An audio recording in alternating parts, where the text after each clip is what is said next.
অন্ধকার ঘরে চিৎকার করে উঠলাম, কে কে আছো ওখানে? বাইরে এসো, কে ওখানে? পরমুহূর্তে চেনা কণ্ঠস্বর, বাবা আমি রোহিত। এরপর চেপে ধরে বিছানায় ফেলে, পরপর 3 বার পেটে ছুরির আঘাত। বাড়ির সবাই গেছে আত্মীয়ের বাড়ি, রোহিতেরও থাকার কথা ছিল না। তবে নিজের পিতাকে হত্যা করার চেয়ে আত্মীয়র বাড়ি যাওয়াটা তার কাছে বেশি গুরুত্বপূর্ণ মনে হয়নি। এই সুবর্ণ সুযোগ হাতছাড়া করতে চায়নি সে, তাই হয়তো এভাবে গোপনে ফিরে এসেছে বাড়িতে। আমার বড় ছেলে রোহিত, ওর চেয়ে ছোট 2 বছরের ভাই। রোহনকে জন্ম দিতে গিয়ে ওদের মা শোভা মৃত্যুবরণ করে। হাত ধরে শেষ ইচ্ছে পোষণ করেছিল, বাড়িতে পারলে আমাকে সমাধি দিও, আমি আমার সন্তানদের আর তোমার সান্নিধ্যে থাকতে চাই, আমাকে অন্য কোথাও পাঠিয়ে দিও না। তখন রোহিত আর রোহন স্কুলে পড়ে। কতদিন অফিস থেকে এসে দেখেছি পাথরে বাঁধানো ওর মায়ের সমাধির ওপর ওরা ঘুমিয়ে পড়েছে। কিন্তু সময় তো সবসময় এক যায় না। যত সমস্যা শুরু হয় 2 ছেলের বিয়ের পর। 2 বৌমাই কলকাতার মেয়ে, তাদের ইচ্ছে এই 3 তলা বাড়িটি বেচে দিয়ে কলকাতায় বড় একটা ফ্ল্যাট কিনতে। রোহিত তো একদিন বলেই ফেলল, বাবা তোমার বৌমা সেদিন রাতে সমাধির উপর সাদা কাপড়ে পরা কাউকে একটা দেখেছে জানো, সেই থেকেই না ওর খুব জ্বর। রোহন পাশে দাঁড়ানো, সেও কম যায় না।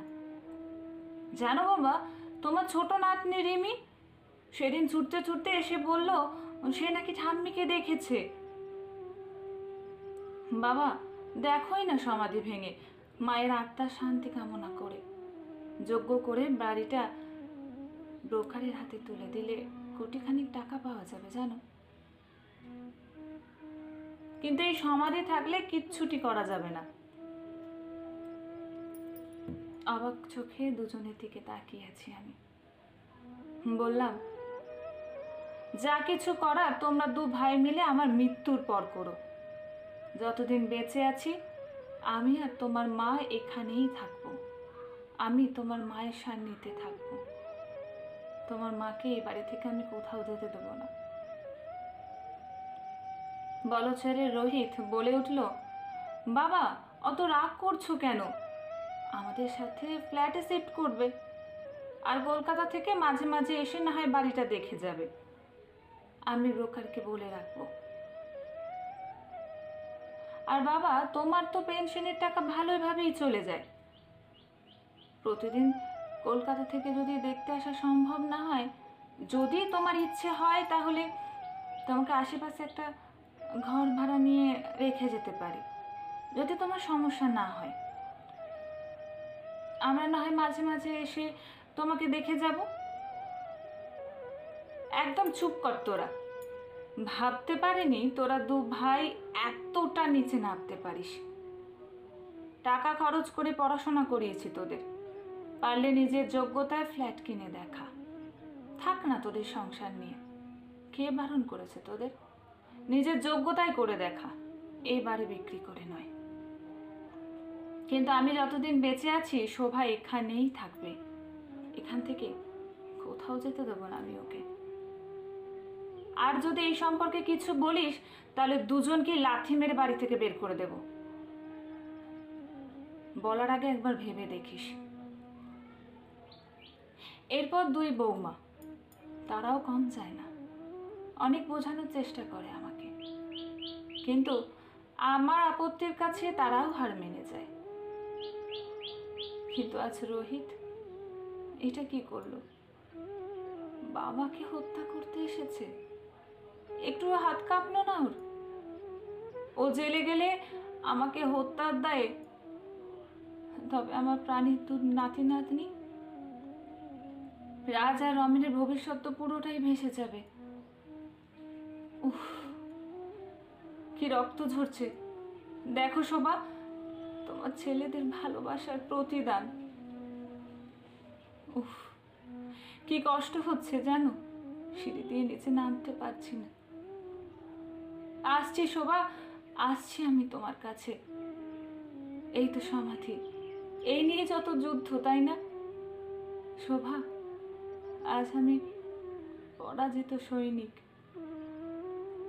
এই দেখো, তোমার আদরের রোহিত পেটে কিভাবে একের পর এক ছুরি মেরেছে। উফ, ছুরিটা পেটের থেকে বের করতে কতই না কষ্ট হলো জানো। শুধু নাতি নাতনির কথা ভেবে কষ্ট হচ্ছে। ওদের যে আমি ভীষণ ভালোবাসি, কিন্তু সবই মায়া, বুঝলে শোভা? এ সংসারে কেউ কারোর নয়। যদি সত্যি কেউ কারোর হতো, আমাদের সন্তান কি এমনটা করতে পারতো বলো শোভা? ছুরিটা পেট থেকে এবার নিজেই তুলে নিলাম, দিয়ে আবার গেঁথে দিলাম। কে যে কষ্ট ছুরিটা মোচড় দিতে। যাক, এবার ওরা তো বেঁচে যাবে। হত্যা নয়, সবাই জানুক এটা আত্মহত্যা। বাবা হিসেবে এইটুকু দায়িত্ব তো নিতেই হয় বলো। সারা জীবন এত গুরু দায়িত্ব পালন করেছি যখন, এইটুকু দায়িত্ব না হয় আমি নিলাম। শোভা, ভীষণ কষ্ট হচ্ছে আমার। ওই তো শোভা, আমি তোমাকে দেখতে পাচ্ছি। আমি আসছি, দাঁড়াও, চলে যেও না। দাঁড়াও শোভা, আমি আসছি তোমার কাছে। সব মায়া পরিত্যাগ করে আমি তোমার কাছে যাচ্ছি।